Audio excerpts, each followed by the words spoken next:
असं समज की आजपासून पारू ही माझी तुझ्याकडे असलेली एक ठेव आहे. लग्न तरी एकदाच होत, व्यवस्थित पार पडायला पाहिजे. समजा एखादी चूक झाली तर बरोबर नाही ते. मारुती दादा बोलावलात तुम्ही? मला ना तुमच्या मदतीची गरज आहे. मारुती दादा तुम्हाला जे काही लागेल ना ते मला सांगा, मी नक्की करेन. कसे आपल्या गावाकडच्या रीतीप्रमाणे आपल्याला सोयऱ्यांकडे भाकरी टेकवली पाहिजे का नाही? आता एवढे मोठे सोयरे आपल्याला लाभलेत, त्याच्यात जर का चूक झाली तर ते आपल्याला बरोबर नाही वाटत ना. मारुती दादा काय बोलताय तुम्ही आणि कशाबद्दल बोलताय? कुणाच्या लग्नाबद्दल बोलताय? असं काय करताय ताई? आपल्या पारूच्या सोयरिकीबद्दल बोलतोय. आता ते सोयरे त्यांच्याकडे भाकरी टेकवायला जायला पाहिजे का नको? पारू माझ्या पोरीने नशीब काढलंय. ज्या घरात तिने आजपर्यंत चाकरी केली तिथं माझी पारू मालकीन म्हणून मिरवणार आहे. आणि मला कधी वाटलं नव्हतं आईला मॅडम माझ्या पारूला सून म्हणून स्वीकारतील, या लग्नाला तयार होतील. काय काय सांगताय काय मारुती दादा? खरंच अहिल्या मॅडमनी पारूला सून म्हणून स्वीकारलं? होय, आईल्या मॅडमनी सगळ्यांसमोर कबूल केलं ना. हे ना तुम्हाला मान्य आहे म्हणून. पण मारुती दादा मला कसं काय बोलली नाही पारू? लाजली असेल. पारू आमची लाजली असेल. पण मारुती दादा आता तुम्ही काही काळजी करू नका. आता पारूच्या लग्नातल्या सगळ्या रीती भाती आपण व्यवस्थित पूर्ण करायच्या. परमेश्वरा माझ्या पारूच्या आयुष्यात अखेर सुख आणलंच रे. ही समजी त्याचीच कृपा आहे बघा. बरं मारुती दादा येते मी, खूप घाई आहे.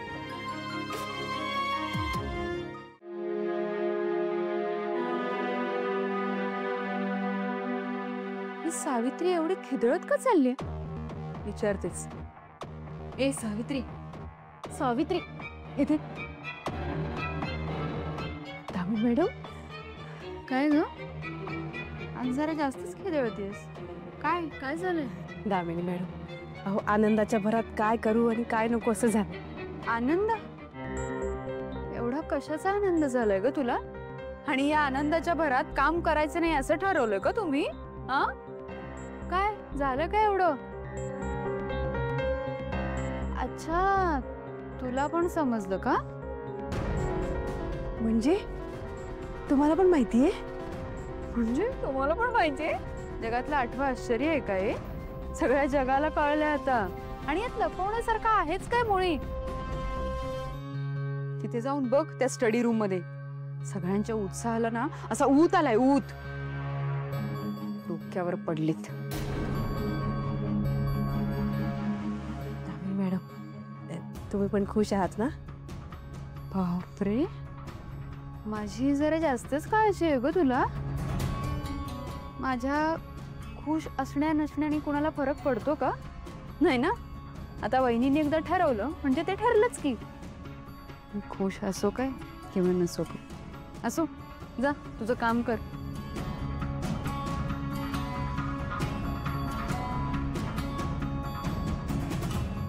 परमेश्वरा आता पारूची आई असती तर तिने जाऊन अहिल्या मॅडमचे आभार मानले असते. आता मीच जाऊन अहिल्या मॅडमचे आभार मानते.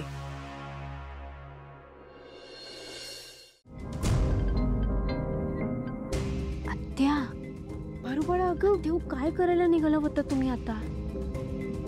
आत्या तुम्हाला माहितीये तुम्ही किती मोठा गोंधळ केला असता.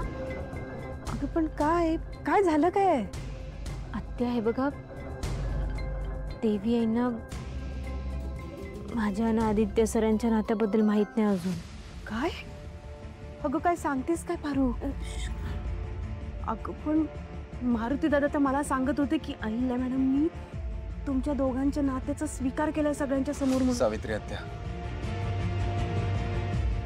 पारू आणि मारुती मामा इथून जाऊ नये म्हणून मीच आईला थोड्याशा गोष्टी फिरवून सांगितल्या होत्या.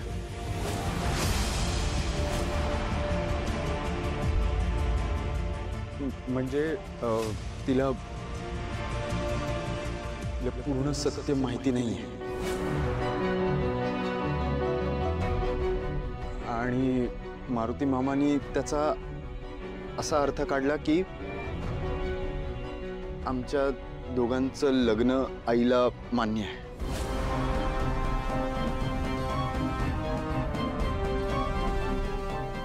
अरे देवा, बरं झालं मी अहिल्या मॅडम समोर सगळं सांगितलं नाही, इथं मोठा प्रॉब्लेम झाला असता. फारू बाळा, तू मला वेळेवर गप्पा करून बरं केलंच, नाही तर काय झालं असतं काही माहित नाही. सावित्री आत्या, हे नाटक आहे ना आता जास्त दिवस नाही करावं लागणार आहे. मी आईला लवकरात लवकर खरं काय ते सांगून टाकणार. आदित्य बाबा, हे बघा, तुम्हाला घाई करावी लागेल ना, कारण मारुती दादा उद्या भाकर टेकवायला येणार आहे. काय? भाकर टेकवायला म्हणजे? हो, म्हणजे थोडक्यात लग्न जमवायच्या ईदीनं सुरुवात होते. काय? आदित्य,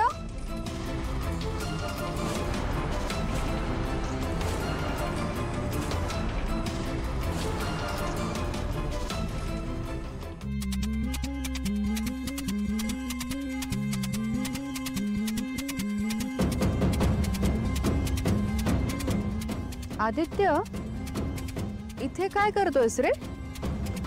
कॉफी पाहिजे होती मला. कॉफी सांगायला आलो होतो. हो,